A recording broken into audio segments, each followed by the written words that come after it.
If you have an unquenchable thirst to crush your bucket list, relentlessly pursue your dreams, and live life on your own terms, then turn up the volume and tune in. You're now listening to Zeph and Moses Blacksburg on the Year of Purpose podcast.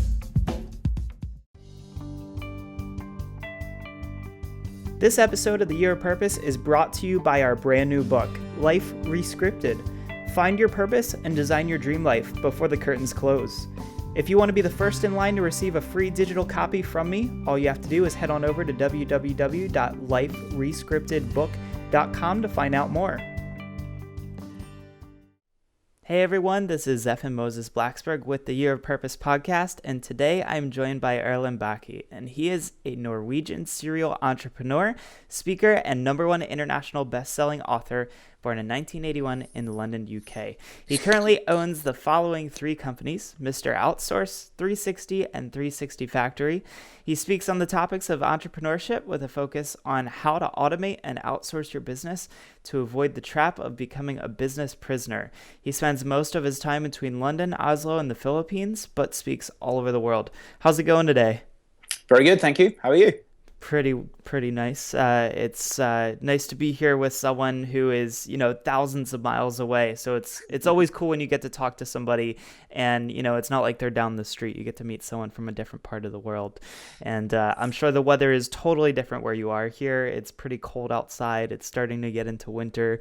But I'm excited to be inside in the warmth and hanging out with you for a little bit. Well, down the road here, like just behind here, is actually the London Eye. Oh. The big wheel of London. Very cool. Very cool. I can't say I have anything cool looking down the street from me. But we're going to get into a little bit on, entrepreneurship, building a business that, really lets you have that freedom in your life. And just kind of curious to hear a little bit about your background and what has gotten you to this point. So maybe share a little bit of your life story and how you wound up here. Okay, so how did I wind up here? Well, I was actually born in London, so it's for me, it's kind of like getting home. But my entrepreneurial journey, which is probably more relevant, is it actually started off by getting fired in London, and I kind of had to figure out what to do. So I had to ask myself all those difficult questions, like what do I really want to do, and what is the meaning of my life, etc. And what I did was actually I called up friends and I asked them, what do you think I should do? And I also spoke to some people that had influenced me so far in my life. And one of those guys was an entrepreneur, and he was always different than everybody else at dinner parties. He would always ask different questions.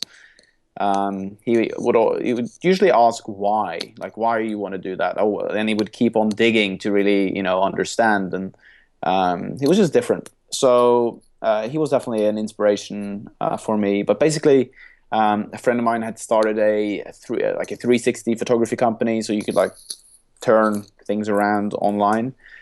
And he got one really big contract, and I took him out for lunch. I said, you're very creative. You can build stuff. How about I come in and I do more of the operations side of things, a bit more of sales, and then we can build this company together. So I did that for about a year. Then I left and I started basically a similar company in Norway. I think my entrepreneurial journey kind of started before that, though, because when I was 14, I went out and I just worked at the corner store down the road. Not because I had to, just because I wanted to. I wanted my own money. I wanted my own freedom through money. I was tired of my parents telling me that you can't have that. I was like, why not? Well, you can't afford that. And I said, okay, well, then I'll go out and make some money. And then you can't tell me that anymore.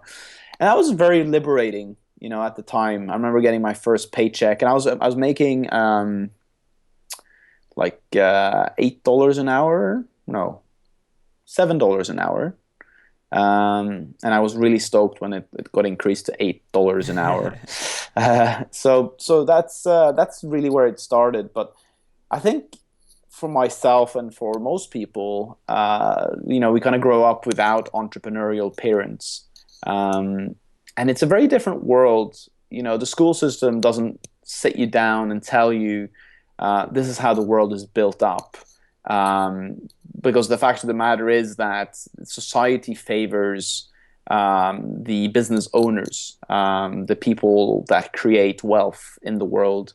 And there's very different rules, and there's very different rules for people that own companies and employ people. And you can have companies in different countries, and you can transfer money in between, and you can invest money through your company. You can you can lend money to the company and back to yours. There's so many things that you can do when you own a company that you cannot do as an employee. I mean, my dad, he pays 55% in tax. And then after that, he pays 25% VAT on everything he buys. So he's effectively paying, 75 to 80% tax on everything he earns.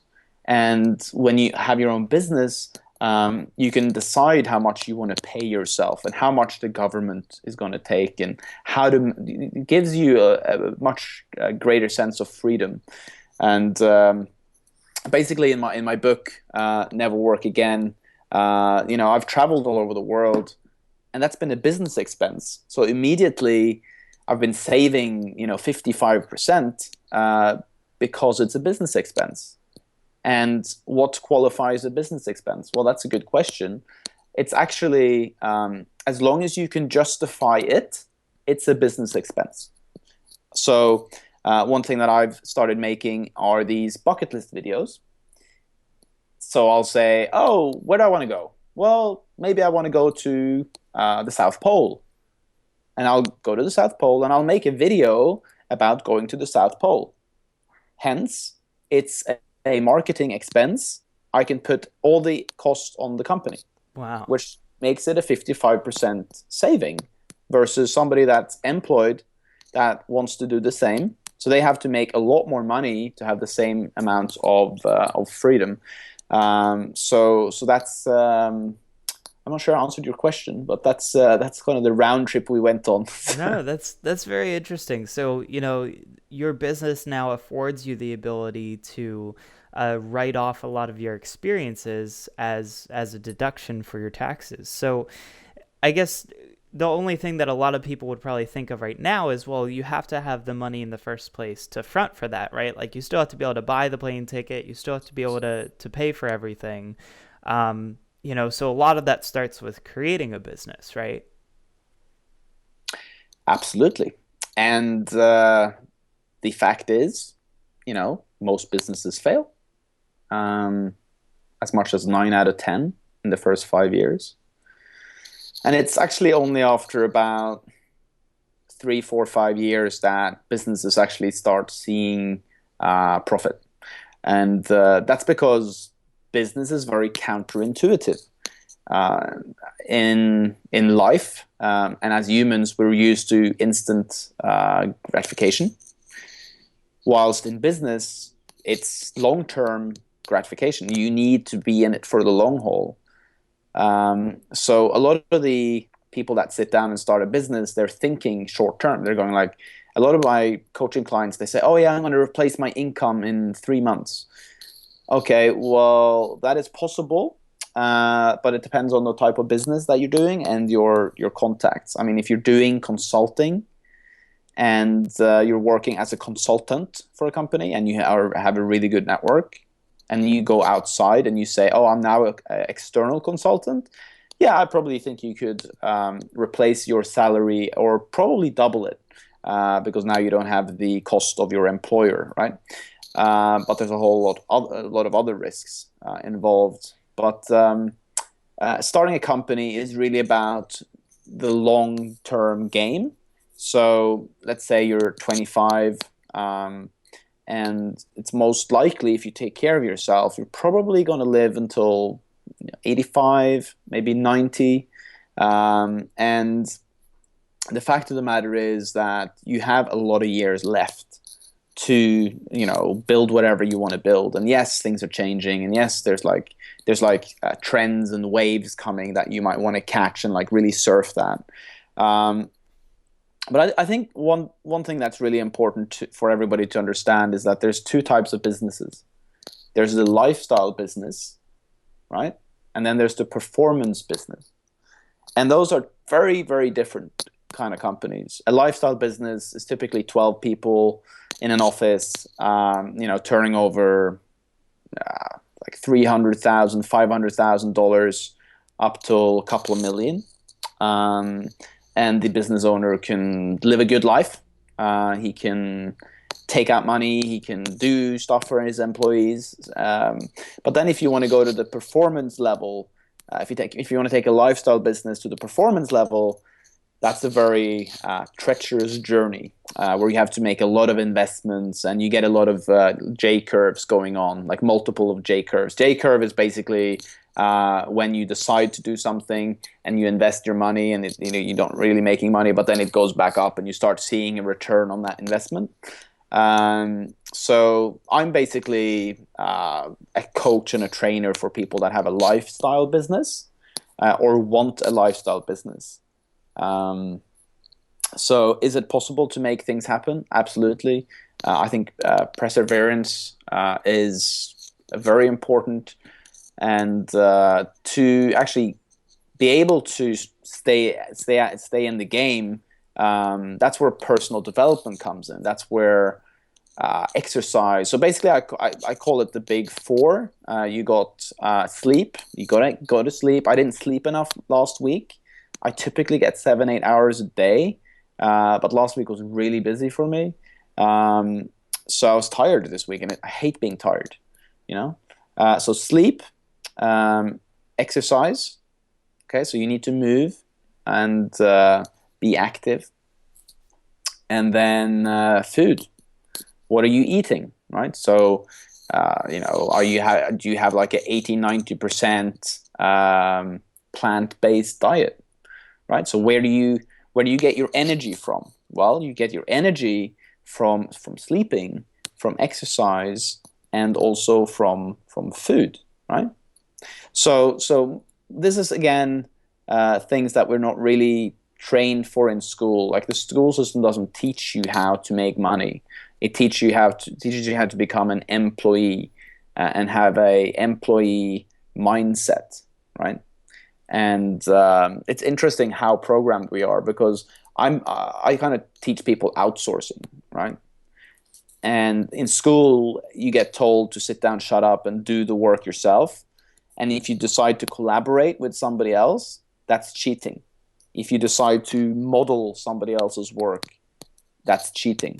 So all the sort of things that are good in business, you're kind of trained out of doing in school. There's more sort of collaboration and group work now, but the problem with group work in school is that people want different things. You know, then you need to have a leader in a group, and how do you choose the leader in a group where, you know, some people want an A, some people don't care. So it's kind of the kind of role play of that doesn't really work. It's really, really important to understand that to make it as an entrepreneur, it is really about learning new things, getting a new type of skill set, you know, working out that you are in this for the long haul, figuring out, okay, if I save $1,000 a month in index funds and different investments, you know, then, I could be a millionaire in 20 years, like a multi-millionaire. But again, most people don't think about these things. We think about what's for dinner. I want that candy bar. So a really big book for me has been The Compound Effect. Okay. I also write about the compound effect in my book. But if you really want to get into that kind of thinking, The Compound Effect by Dan Hardy, I believe, is really good. So the reason why that book is good is because every little action now matters. a smoker goes, oh, I'm just going to have this cigarette. And then they have that cigarette, and then a few hours go by and they say, oh, I'm just going to have this cigarette. Right. That's just one cigarette. And then they don't see that, oh, if I have 3 cigarettes a day, that's, 1,000 cigarettes a year. That's 10,000 cigarettes in 10 years, etc. So it's a very, very different way of thinking as an entrepreneur than most people. And that's also why I encourage people that want to start a business to actually get into shape, kind of start reading books and kind of start preparing themselves before they start a business. Because what I did was that I just jumped straight in, and I just started doing stuff. I don't really, in retrospect, I wish there was like a 12-month, 6-month training course where you could, like, every week you could train. And then when you start to launch your business, then you're physically ready, mentally and physically ready to go the course. And also, like, ingraining these habits into these positive habits into your life, so that you can take on the pain and the stress that building a business from nothing takes. Like, I started with, I had $15,000, that my dad gave me when I graduated from school. He gave me that money, and as a reward, and that's the money I started with. And I lived at home. I worked from home. I did what I could. Right. Well, so a lot of this, though, has led to building a business where you use things like outsourcing, automation. Maybe talk a little bit more about, the benefits of doing that, because a big mistake that a lot of first-time entrepreneurs make is they do everything themselves. I know that I was much like you. When I quit my job, I just jumped right in, and I was everything from, the website guy to the video to the photo. I was doing everything. And now I'm definitely at a much better point, especially with, the book that I just finished up. I outsource many things, from the editing to the proofreading to the cover design and things like that. And that was a pretty big lesson, is learning not to do everything yourself. So maybe just share a little bit more about, how you've created businesses where you don't actually have to be that person who does all of the work. I should have told you the 4th habit, actually. It's actually training your brain. So, like, watching podcasts like this, reading books, constantly, like, training yourself to think a little bit differently. Okay, so outsourcing. I started outsourcing because I had a problem. I managed to get this big contract, and the sun was coming up, and I'd been working for like 30 hours plus. None of my arms really were working anymore. I was actually using my left arm because I was editing all the images myself. And I just came to a place where I just had to say, you know what, I cannot do this anymore. And a friend of mine had started outsourcing to the Philippines. He said, why don't you try that out? And I understood the concept of other people's time. But I think what's really, really difficult is when you don't have the money to pay for people. That's where I kind of tell people to be creative, because the most important thing, and one of the exercises that I do with clients is that I help them imagine that they're actually Richard Branson. So have you ever flown Virgin Atlantic or Virgin America? You've flown Virgin, okay. Yeah, it's a very different experience. So did he check you in at the airport? No. Did he serve you meals? No. Right. So the first company that Richard Branson started was a student magazine. The guy is actually dyslexic, which means he actually could not write the text himself for the magazine, right? So, but he's really good at basically 3 things. Well, I would say 2 things, actually, but I'm going to mention 3. So he's really good at the vision.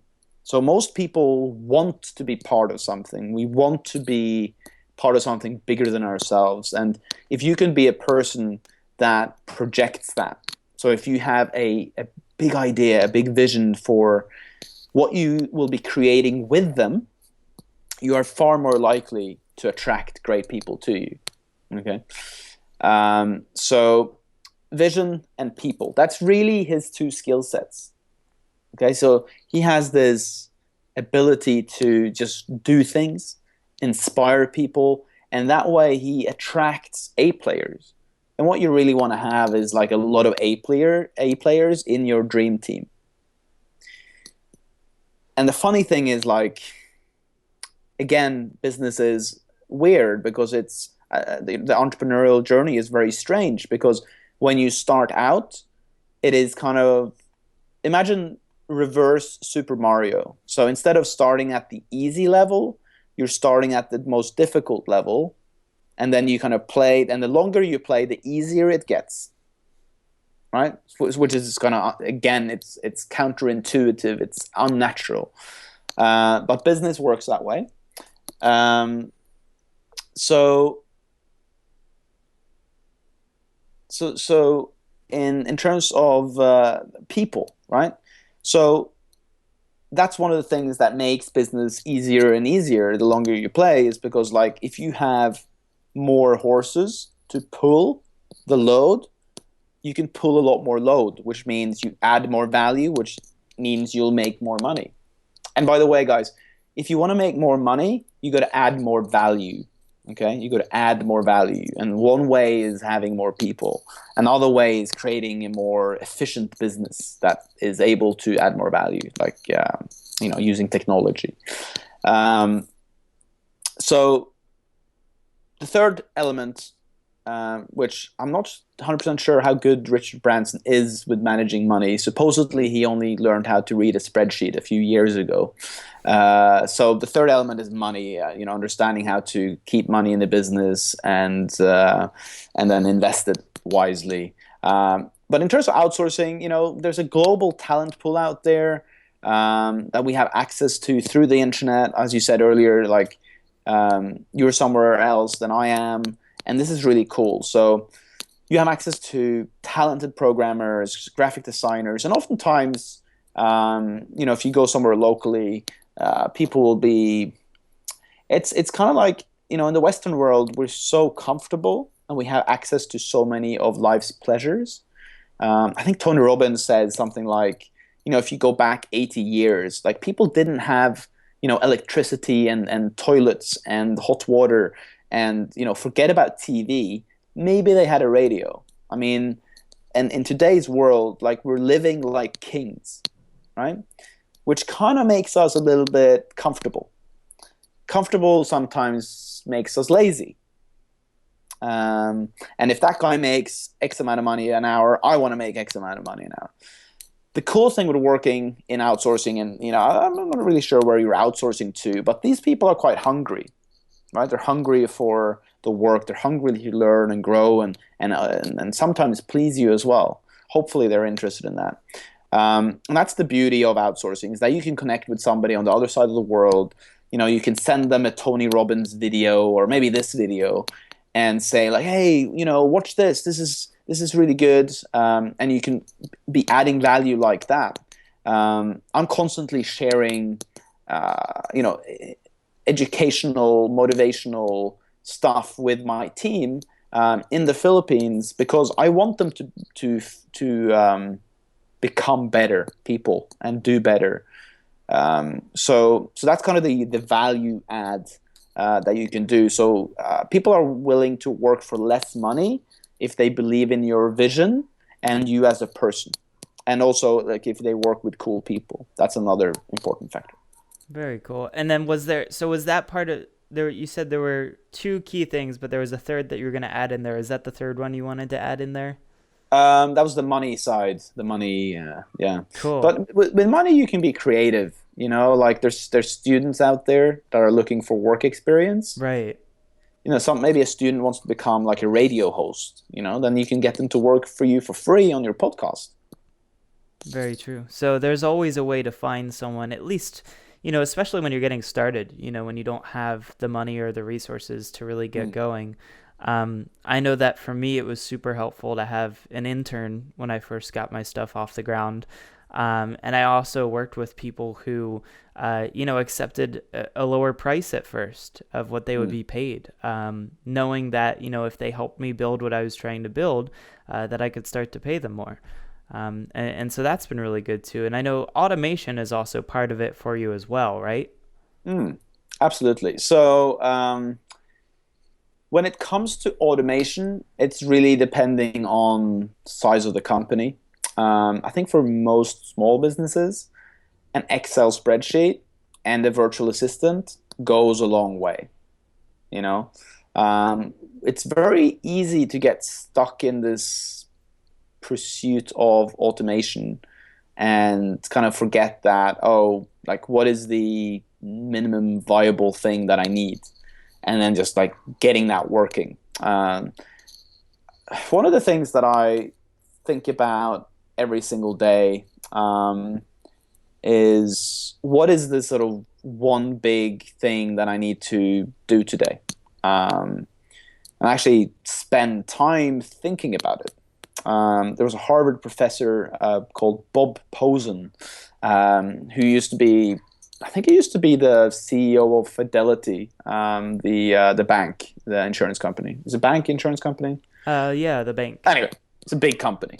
And I said to him, like, how did you do all this stuff in your life?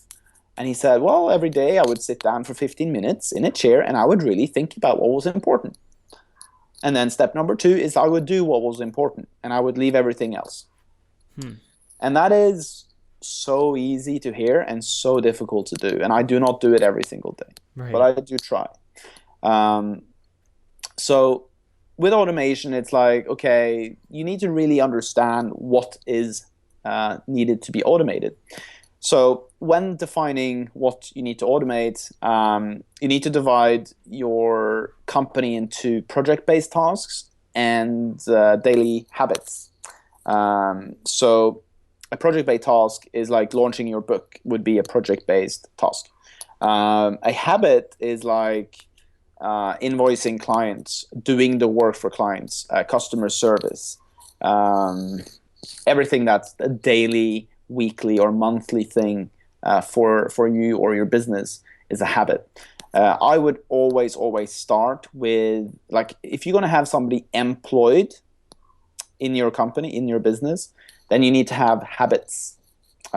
If not, you end up doing a lot of the sort of, that's when people sort of start delegating their projects to people, and then they're not happy because the person doesn't have the skill set to actually do it. But if it's a habit, it's actually worth you spending the time training that person, because if somebody takes away 25 hours of your week, but like let's say you have lots of habits, then that's time you could do something else. So people always ask me, like, so what do you outsource? Everything except the kind of things that I must do. So what is the question? What is it that I must do? Well, I must go through the numbers of the business. I do I check based on numbers. So basically, business is really all about, like, freedom in business is all about understanding numbers and what key metrics to look at and adjust. Andrew Carnegie retired at 35, went to Scotland, played golf every day, and he got this like telegraph every day with the numbers of his empire, and he would look at the numbers and he would send them back, and then his business would thrive. That's because he had key people in place. So what else do? I do the kind of things like this. I do mostly sales and marketing, actually. If I'm doing anything in the business, I'm doing sales and marketing. And that's typically what the entrepreneur should be doing. Even Warren Buffett, who's a nerd and geeky, and which means nerd, and very introverted. He's an incredibly introverted person, and he does a lot of sales and marketing, and he does it really well. They have their big conference every year where everybody comes to see him talk about the future, and that's sales and marketing. That's basically sales and marketing, and he's on TV and he's funny. Bill Gates, he did a lot of sales and marketing. Steve Jobs did sales and marketing. So if you're an entrepreneur, you're going to have to do some sort of sales and marketing. Makes sense. So you've got this book. Is it out yet in store and available? Yeah. It's been out like nearly 2 years now, I think. Cool. And remind everyone who's listening in what the name of the book is. The book is called Never Work Again. It is my entrepreneurial story, and also there's a lot about outsourcing and automation in here. But the whole philosophy behind the book is really about freedom. Like once you attain freedom, so a lot of people that have read the 4-Hour Workweek, that now have the 4-Hour Workweek, that they notice that there's this massive void. And that's also what I felt in the book. And I actually start off the book in Malibu, sitting at a fancy restaurant with like my Porsche outside, sort of living the dream life. But I was incredibly bored and quite lonely because people are doing stuff, man. They're not hanging out in restaurants in the middle of the day, not doing nothing. People are active. They're doing stuff. So it kind of made me realize that, freedom's kind of boring in the sort of traditional sense. But what does it really mean? What does freedom really mean? What are the sort of levels of freedom, and what is it that we're really searching for when we say, we need freedom or want freedom, or why do we not like having to go to work? Why is it important for us to know that we can be free? No, that didn't come out right. Why is it important that we understand why we want to be free? So that's kind of the things that the book starts off with, and then it kind of goes into the sort of systems and more traditional kind of business stuff. Very cool. Well, there's been a lot of great, tips and advice in here, from, automation to outsourcing, just to, building a business that lets you do the things that you want to do. And I'd love for everyone to be able to, find out more information about you. What's the best website or place to go to learn more? You can go to erlendbakke.com. That's ERLEND BAKKE.com. Perfect. Well, Erlend, thanks so much for spending some time with me, and it's been great speaking with you. Absolutely, man. Thank you. This episode of The Year of Purpose is brought to you by our brand new book, Life Rescripted. Find your purpose and design your dream life before the curtains close. If you want to be the first in line to receive a free digital copy from me, all you have to do is head on over to www.liferescriptedbook.com to find out more. I've discovered what I think is the world's most effective process to design your path in life. It'd be a shame if I didn't share it. In Life Rescripted, you will discover the #1 strategy for determining your life purpose and how you can start a new path today, the 5X life hack rule for accomplishing your dreams and designing your life on your own terms 5 times faster, the ultimate solution for fear and how you can leverage it right now to make this year your best year yet, and so much more. Reserve your spot in line to get a free copy at www.liferescriptedbook.com, and I will see you in the next episode.